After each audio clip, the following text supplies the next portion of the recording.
प्यारे बच्चों, स्वागत है आप सबका एक बार फिर आपके अपने प्यारे से यूट्यूब चैनल बारिश में। बच्चों, इलेक्ट्रिक पोटेंशियल कैपेसिटेंस में आज एक और नया वीडियो लेकर के हम आए हैं, जिसमें आज हम सीखेंगे equipotential surface and electric potential energy. इससे स्टार्ट करने से पहले बच्चों आपको एडवाइस दी जाती है कि आप प्रीवियस वीडियोज़ ज़रूर देखिए, क्योंकि उन वीडियोज़ में जो कंटेंट है अगर आप उसे अच्छे से समझ पाते हैं तो वीडियो आपके लिए काफ़ी इफेक्टिव और हेल्पफुल होगी। तो प्यारे बच्चों, आप उसे ज़रूर देखिए, अपने नोट्स भी साथ के साथ प्रिपेयर करते रहिए। तो चलिए बच्चों, स्टार्ट करते हैं आज की क्लास।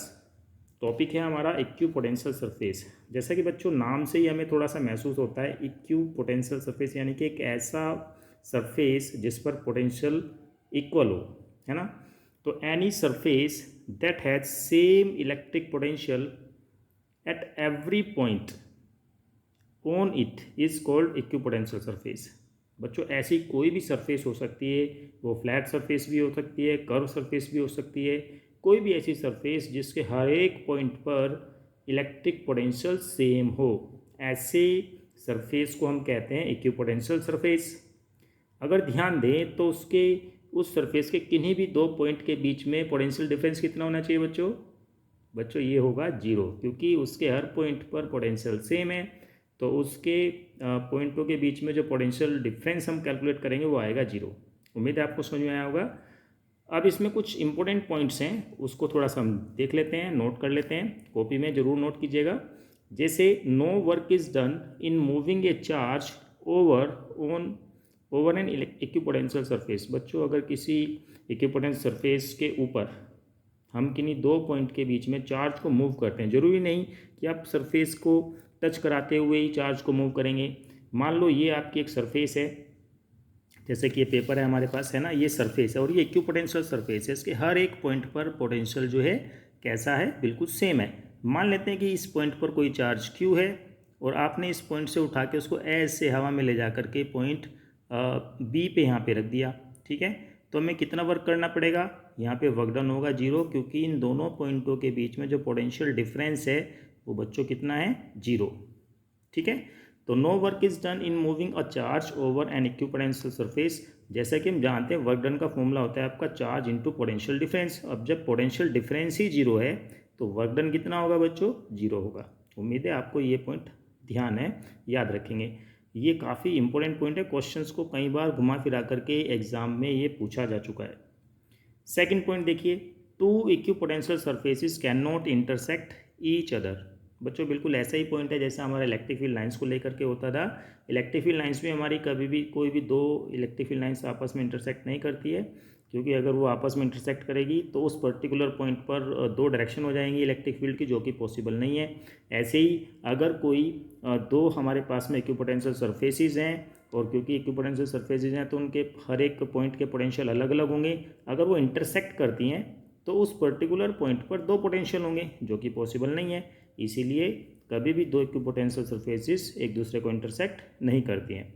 तीसरा पॉइंट क्या है, electric field is always normal to the equipotential surface at every point. अगर हमारे पास कोई, जैसे ये एक इक्विपोटेंशियल सरफेस हम मान लेते हैं, तो इससे निकलने वाली इलेक्ट्रिक फील्ड लाइंस हमेशा इसके नॉर्मल होगी, परपेंडिकुलर होगी, यानी कि सरफेस से परपेंडिकुलर आउटर साइड में हो सकती है, इनसाइड भी हो सकती है। ये डिपेंड करता है। वैसे आपकी जो इक्विपोटेंशियल सरफेस होगी वो सरफेस से हमेशा इमर्ज आउट होती नजर आएगी, ठीक है। ज़्यादातर केसेज में हम ऐसे ही देखेंगे। तो इलेक्ट्रिक फील्ड लाइंस कैसी होती है, नॉर्मल होती है, परपेंडिकुलर होती है इक्विपोटेंशियल सरफेस के, ये हमेशा ध्यान रखने की बात है। अब बच्चों, कुछ हमने यहाँ पे इक्विपोटेंशियल सरफेस आपके लिए बनाई हुई है, जैसे कि यहाँ पे सेंटर में एक पॉजिटिव चार्ज है, सेंटर में कैसा चार्ज है, पॉजिटिव। तो इससे इलेक्ट्रिक फील्ड लाइंस ऐसे बाहर की तरफ निकलेंगी, रेडियली आउटवर्ड होंगी, ठीक है। तो यहाँ पर मान लेते हैं कोई, जैसे हमने स्पेरिकल सरफेस ले ली, एक छोटा सा रेडियस का स्पेरिकल सरफेस, फिर यहाँ पे एक छोटा सा रेडियस का स्पेरिकल सरफेस हो गया, है ना। ये सब स्पेरिकल सरफेसेज हैं, यानी कि जो आपकी बॉल के आकार की है, ठीक है। तो ये स्पेरिकल सरफेस आप देखेंगे, इसके हर पॉइंट पर आपका जो पोटेंशियल होगा वो बच्चों सेम होगा। जैसे मान लेते हैं कि ये वाली जो सरफेस है, ये वाली जो तीसरे नंबर पे जो दिखाई दे रही है, इस वाली जो सरफेस पर मान लेते हैं इस पॉइंट चार्ज से r डिस्टेंस पर है, ठीक है। तो ये पॉइंट चार्ज से r डिस्टेंस पर इस पर कोई भी पॉइंट आप लोगे तो वो डिस्टेंस कितनी रहेगी, r ही रहेगी, है ना, क्योंकि उसी रेडियस का ये स्पेयर है हमारे पास। तो वहाँ पर जो पोटेंशियल आप फाइंड करोगे, पोटेंशियल का जो फॉर्मूला होता है हमारा 1/4 pi epsilon not into Q upon R, वो सेम आएगा। तो ये एक स्पेरिकल सरफेस बनेगी। चारों तरफ, है ना, 3 डायमेंशनल वे में। इस पेपर पे आपको ये सर्कल दिखाई दे रहा है, बट ये सर्कल नहीं है बच्चों, ये आपका स्फीयर है। इसे आप इमेजिन कीजिए, ठीक है। तो ये जो आपकी सरफेसेस बन रही हैं पॉइंट चार्ज के कारण, इक्विपोटेंशियल सरफेसेस जो बन रही हैं वो कैसी सरफेसेस हैं आपकी, इक्विपोटेंशियल सरफेसेस हैं, वो स्पेरिकल है। शेप कैसी है, स्पेरिकल है, ठीक है, क्लियर है। और यहाँ पर आप देखेंगे कि जैसे जैसे डिस्टेंस आपका बढ़ता जाएगा तो इलेक्ट्रिक फील्ड और आपका इलेक्ट्रिक फील्ड की वैल्यू क्या घटती जाएगी। चलिए अब हम एक और छोटा सा इक्विपोटेंशियल सरफेस देख लेते हैं। जैसे यहाँ पे आप देख पा रहे हैं कि ये एक यूनिफॉर्म इलेक्ट्रिक फील्ड है।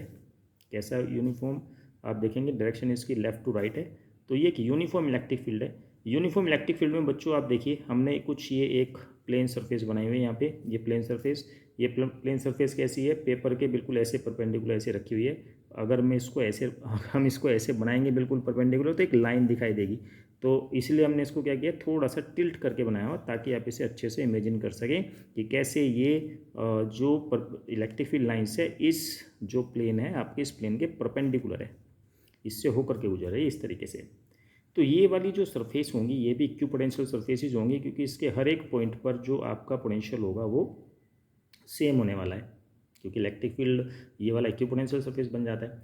तो ये इक्विपोटेंशियल सरफेस एक प्लेन आप यहाँ पे बना सकते हैं, ऐसे ही एक प्लेन यहाँ बना सकते हैं, एक प्लेन यहाँ बना सकते हैं। ये फ्लैट सरफेस हो, कोई फ्लैट सरफेस आपकी अगर यूनिफॉर्म इलेक्ट्रिक फील्ड में कोई फ्लैट सरफेस है तो वो हमेशा कैसी रहेगी, इक्विपोटेंशियल रहेगी। पर ये ध्यान रखने वाली बात है कि इलेक्ट्रिक फील्ड लाइन से पास होनी चाहिए। मान लो कोई सरफेस आपने ऐसी बना दी यहाँ पे इस प्लेन में ऐसे, ठीक है, तो इसके हर एक पॉइंट पर ये इक्विपोटेंशियल सरफेस नहीं होगी, इसके हर पॉइंट पर क्या होगा आपका जो पोटेंशियल होगा वो अलग अलग होगा। बट अगर आप परपेंडिकुलर ऐसे बना रहे हैं तो इसके हर पॉइंट पर पोटेंशियल सेम आएगा, क्योंकि इसके हर पॉइंट पर आपका इलेक्ट्रिक फील्ड भी क्या है, देखा जाए तो कांस्टेंट होगा। ऐसे भी यहाँ पे देखा जाए तो इलेक्ट्रिक जो फील्ड है वो यूनिफॉर्म है, हर एक पॉइंट पर आपकी जो इलेक्ट्रिक फील्ड है वो सेम है। तो चलिए बच्चों इसमें अब हम आगे बढ़ते हैं। तो चलिए बच्चों इसमें हम आगे बढ़ते हैं। अब यहाँ पर हमारे पास एक क्वेश्चन है, 3 points A B and C lie in a uniform electric field of 5 × 10⁻³ newton per coulomb, find the potential difference between A and C. ये बहुत ही अच्छा क्वेश्चन है बच्चों, ध्यान से देखिए। इसमें हमारे पास ये यूनिफॉर्म इलेक्ट्रिक फील्ड है जिसकी वैल्यू हमें दी हुई है 5 × 10⁻5 न्यूटन पर कूलम, ठीक है। इसकी डायरेक्शन भी दिखा रखी है जो लाइन खींची हुई है। इसमें 3 पॉइंट्स हैं हमारे पास, ए बी और सी। बी ये आपकी लाइन ए बी और ये जो बी सी है ये 90 डिग्री का कोण बना रही है अपने आप में, और ये डिस्टेंस आपको दी है, ए सी की वैल्यू 5 सेंटीमीटर है और बी सी की वैल्यू कितनी है बच्चों, ये 3 सेंटीमीटर है। हमसे पूछा है potential difference between A and C, या तो आप V A minus V C निकाल दीजिए या V C minus V A निकालना है हमें, ठीक है। क्लियर हो गया क्वेश्चन हमें कि क्या क्वेश्चन है, क्या पूछा गया है। तो चलिए सबसे पहले हम क्या करते हैं, इसमें हमने ए बी की वैल्यू निकाली है सबसे पहले। तो in triangle A B C, A B कितना आ जाएगा, A C square minus B C square का रूट, तो 5 स्क्वायर माइनस 3 स्क्वायर का रूट हो जाएगा, तो 4 सेंटीमीटर ये आ जाएगा, ठीक है। 5 का स्क्वायर 25, 3 का स्क्वायर 9, 25 माइनस 9 16 आ जाएगा। 16 को आप रूट से बाहर करेंगे तो 4 आ जाएगा। तो ए बी की वैल्यू कितनी होगी हमारे पास, 4 सेंटीमीटर हो गई, ठीक है। अब बच्चों यहाँ ध्यान दीजिए, अभी हमने थोड़ी देर पहले ही सीखा है कि कैसे हमारे पास जो ये इलेक्ट्रिक फील्ड लाइन्स अगर यूनिफॉर्म होती है तो उसमें अगर एक ही प्लेन हम ऐसे बनाएं तो वो इक्विपोटेंशियल सरफेस होती है। इक्विपोटेंशियल सरफेस का मतलब क्या होगा कि उसके हर एक पॉइंट पर आपका पोटेंशियल सेम होगा। इसका मतलब क्या होगा कि वी बी बराबर वी सी होगा। Points B and C are lied on the equipotential surface, so V B is equal to V C. Clear है बच्चों ये पॉइंट आपको कि कैसे ये इक्वल होगा। चलिए अब यहाँ पर देखिए potential difference between point A and C, potential difference between point A and C को हमने कैसे लिखा है, V C minus V A. आप चाहें तो V A minus V C भी कर सकते हैं, कोई इशू नहीं है। तो यहाँ पर V C minus V A लिखा है। फिर हमने यहाँ पे क्या किया है कि आपका जो ये वी सी है, वी सी को हमने वी बी में कन्वर्ट कर लिया है, वी बी में कन्वर्ट कर लिया, V B minus V A इसको बना दिया। क्यों ऐसा किया, क्योंकि बच्चों जो हमारे पास में इलेक्ट्रिक फील्ड का डायरेक्शन ये है और हम जानते हैं कि पोटेंशियल डिफरेंस जो आता है आपका माइनस के ई dot D are. Last video में हमने अच्छे से बहुत सारे क्वेश्चंस किए हैं इसके, तो आप उसे ज़रूर देखिए, वो आपको समझ में आएगी, तो ये भी आपको आसानी से समझ में आ जाएगी। तो ई डॉट डी आर, तो डी आर जो वेक्टर है हमारा, यानी कि जो डिस्प्लेसमेंट वेक्टर है डी आर, वो भी हमारा सेम उसी डायरेक्शन में होना चाहिए। उससे क्या होगा, आसानी से हम इसको सिंप्लीफाई कर पाते हैं। अगर नहीं भी है तो आप ये वाला अगर फॉर्मूला लगाना चाहते हैं तो बच्चों इसका मैग्नीट्यूड आपके पास 5 सेंटीमीटर गिवन है, अब इसका एंगल भी पता होना चाहिए हमें कितना होता है, और वो एंगल से हम क्या करेंगे, ए डॉट बी का formula A B cos theta लगाएंगे और तब हम इसको कैलकुलेट कर सकते हैं। ठीक है, पर हमने कैलकुलेट करने की ज़रूरत नहीं है, इसमें हमें क्या करना पड़ेगा, आसानी से हम कर सकते हैं। इसमें सीधा आपका डी आर वैक्टर जो है वो आपका डायरेक्शन में है, किसकी, ई की डायरेक्शन में है। तो यहाँ पे ई डॉट डी आर की वैल्यू कितनी आ जाएगी, ई डी आर कोस 0 डिग्री आ जाएगी। ठीक है, क्योंकि हमने क्या निकाला है, वी बी, क्योंकि सी और बी सेम ही पोटेंशियल पे है ना, सेम पोटेंशियल पे है, तो V C minus V A निकालो चाहे V B minus V A निकालो, एक ही बात होगी, क्योंकि दोनों का पोटेंशियल ये सेम है। तो V B minus V A निकाल के हम इसको कर रहे हैं, तो ई डॉट डी आर आ जाएगा आपका ई डी आर कोस 0 की वैल्यू 1, तो ई डी आर आ जाएगा, नेगेटिव साइन साथ में रहेगा। ई की वैल्यू कितनी है बच्चों, यहाँ पे 5 × 10⁵, वो हमने फिल कर दी यहाँ पे। अब जो ये डी आर वैक्टर है, ये डी आर हम ए बी के लिए लेंगे, क्योंकि वी बी ये निकाल रहे हैं ना, तो ए बी के लिए लेंगे, और ये आपका आ जाएगा 4 सेंटीमीटर है, तो 4 × 10⁻²मीटर मीटर, सिंप्लीफाई करेंगे -200 वोल्ट आ जाएगा ये। ठीक है बच्चों, अब क्योंकि हमने V B minus V A किया है, तो वी बी क्या होता है, लास्ट पोटेंशियल होता है, और वी ए फाइनल। तो ये आपका ए से बी की तरफ चल रहे हैं, तो ये फाइनल पोटेंशियल हुआ, फाइनल पोजीशन पे फाइनल पोटेंशियल, इनिशियल पोजीशन पे इनिशियल पोटेंशियल। तो V B minus V A, यानी कि आपका जो डी आर वैक्टर है वो किस डायरेक्शन में है, ई की डायरेक्शन में है। अगर आप V A minus V B करते हैं, V A minus V B, तो यानी कि आप ये लास्ट पोजीशन आपकी ये है, तो इसका मतलब आप बी से चले हैं ए की तरफ। ठीक है, अगर आप V A minus V B लिखते हैं तो इसका मतलब बी से ए की तरफ चल रहे हैं। तो अगर आप बी से ए की तरफ चल रहे हैं तो वेक्टर डी आर, क्योंकि हमने लास्ट वीडियो में सीखा था कि डी आर वैक्टर जो है opposite to the electric field अगर चलते हैं तो नेगेटिव लेना होगा, तब यहाँ पे वो नेगेटिव रखना पड़ेगा आपको डी आर की वैल्यू, या आंसर आपका पॉजिटिव आ जाएगा। उस केस में आप पोटेंशियल डिफरेंस क्या निकालेंगे, V A minus V B. ठीक है बच्चों, उम्मीद है आपको समझ में आया होगा। तो चलिए अब हम अपना नया टॉपिक स्टार्ट करते हैं। नया टॉपिक क्या है हमारे पास में, इलेक्ट्रिक पोटेंशियल एनर्जी। बहुत ही आसान है, सिंपल है, बिल्कुल भी इसमें आपको समझने में बहुत आसानी होगी। भाई चार्जेस का कोई भी सिस्टम हम बना लें, ठीक है, एक सिस्टम हमने बना लिया पॉइंट चार्जेस का, उसमें 2 चार्जेस भी हो सकते हैं, 3 भी हो सकते हैं, 4 भी हो सकते हैं। ठीक है, और वे मूव नहीं करते, एक सिस्टम हमने बना के ऐसे रख लिया है। ठीक है, उस सिस्टम को बनाने में हमें कुछ काम करना पड़ेगा, और वो काम उस सिस्टम की इलेक्ट्रिकल पोटेंशियल एनर्जी में स्टोर हो जाता है। इसकी डेफिनेशन को देख लेते हैं एक बार। The electric potential energy of a system of point charges is the amount of work done to prepare और assemble this system of charges. ठीक है, कोई भी सिस्टम ऑफ चार्ज आप बना रहे हो, पॉइंट चार्जेस का कोई सिस्टम आप बना रहे हो, बनाने के लिए आपको कुछ वर्क डन करना पड़ रहा है। वो वर्क डन कहाँ स्टोर हो जाता है, उस सिस्टम की इलेक्ट्रिकल पोटेंशियल एनर्जी में स्टोर हो जाता है, और वही वर्क डन उस सिस्टम का इलेक्ट्रिक पोटेंशियल एनर्जी कहलाता है। ठीक है, क्लियर है पॉइंट, बिल्कुल कोई दिक्कत नहीं होनी चाहिए। चलिए फिर आगे बढ़ते हैं इसमें। Potential energy of a system of 2 charges. अब हम यहाँ पे 2 चार्जेस लेते हैं और उसकी पोटेंशियल एनर्जी के लिए फॉर्मूला ड्राइव करेंगे। ठीक है, और यही फॉर्मूला फिर हमारे 2 या 3 या 4 जितने भी हमारे सिस्टम चार्जेस बन जाते हैं उनके लिए एप्लीकेबल होता है, उसको अप्लाई कर सकते हैं। तो चलिए बच्चों, पहले हम इस सिस्टम को थोड़ा समझ लेते हैं। देखिए बच्चों, यहाँ पे P1 और P2 2 पॉइंट दिए हुए हैं। ठीक है, अगर ये दोनों पॉइंट पे हमें Q1 Q2 कोई 2 चार्जेस ला के रखने हैं, रेस्ट पर होंगे, तो हमने एक सिस्टम प्रिपेयर किया है, ये सिस्टम हमने बनाया है। ठीक है, तो हमें कुछ एक्सटर्नल वर्क करना पड़ा, और ये एक्सटर्नल वर्क जो होगा इस सिस्टम को बनाने में जो हमने वर्क किया है इस सिस्टम की पोटेंशियल एनर्जी के रूप में स्टोर हो जाता है। ठीक है, तो work done stored in the form of electric potential energy of the system. Clear हुआ कि क्या करना है हमें यहाँ पे। चलिए तो हम इसको देखते हैं कि कैसे कैसे हमें वर्क डन करना पड़ रहा है, क्या क्या करना पड़ता है, और कैसे हमारी इसमें इलेक्ट्रिक पोटेंशियल एनर्जी का फॉर्मूला ड्राइव होता है। इनिशियली बच्चों यहाँ पे फ्री स्पेस है, यहाँ पे कुछ नहीं है ना, तो ये पॉइंट P1 P2 कोई 2 पॉइंट हमने लिए हुए हैं, यहाँ पे कोई चार्ज नहीं है, Q1 भी नहीं है, Q2 नहीं है, कुछ नहीं है यहाँ पे। ठीक है, और कोई चार्ज एक्स्ट्रा भी नहीं है, यहाँ पे कोई इलेक्ट्रिक फील्ड भी नहीं है। ठीक है, तो आपने कहीं से इन्फिनिटी से Q1 चार्ज ला करके यहाँ से यहाँ पे रख दिया P1 पॉइंट पे, तो क्या हमें कुछ वर्क करना पड़ेगा?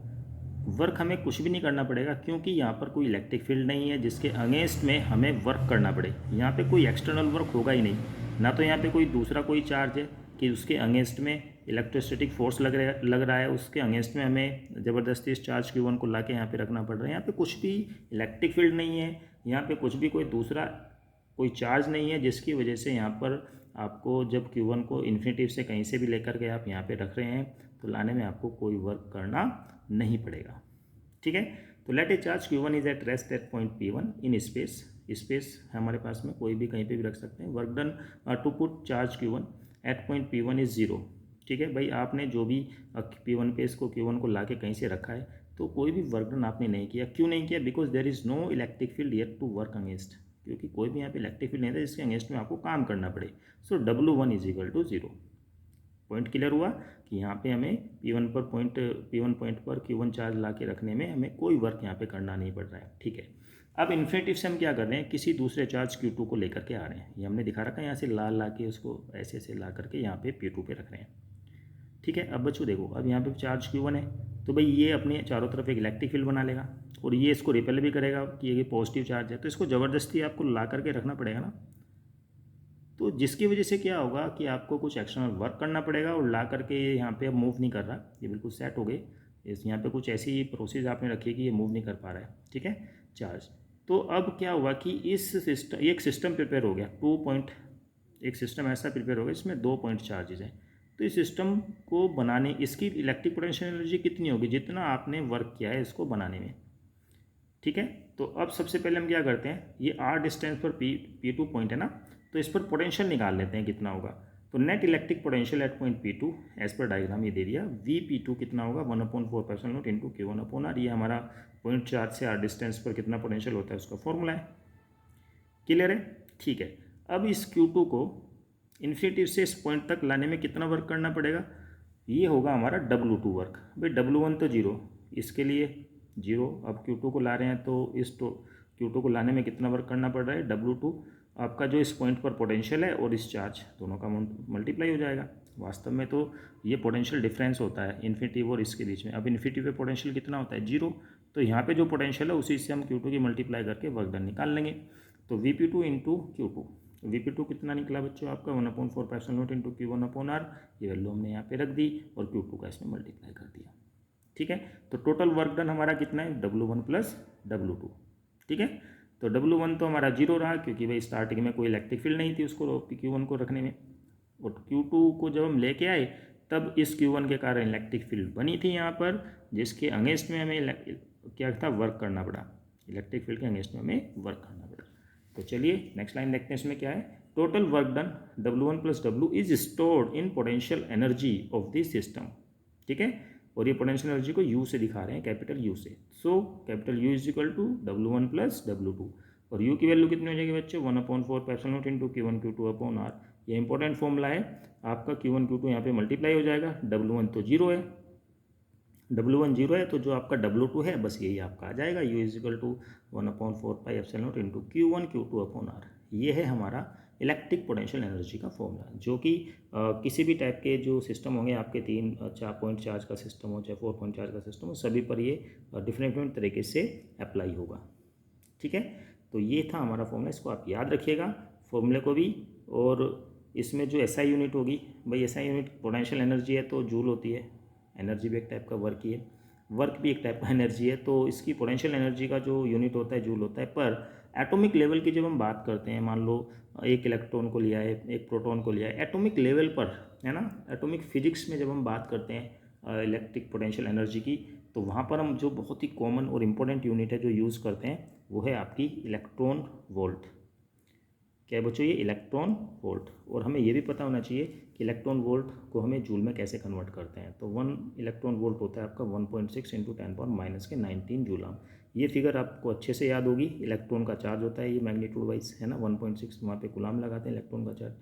तो ये फॉर्मूला आप ध्यान रखिएगा, जो आपका इलेक्ट्रॉन वोल्ट को जूल में कन्वर्जन का है, बहुत इंपॉर्टेंट है। कई बार एक नंबर में यही पूछ लेते हैं कि 1 मिलियन इलेक्ट्रॉन वोल्ट में जूल को कन्वर्ट करो, तो मिलियन में क्या होता है 10⁻6 आ जाती है। ठीक है, तो इसके बारे में आगे भी चैप्टर्स में बीच बीच में डिस्कस होता रहेगा।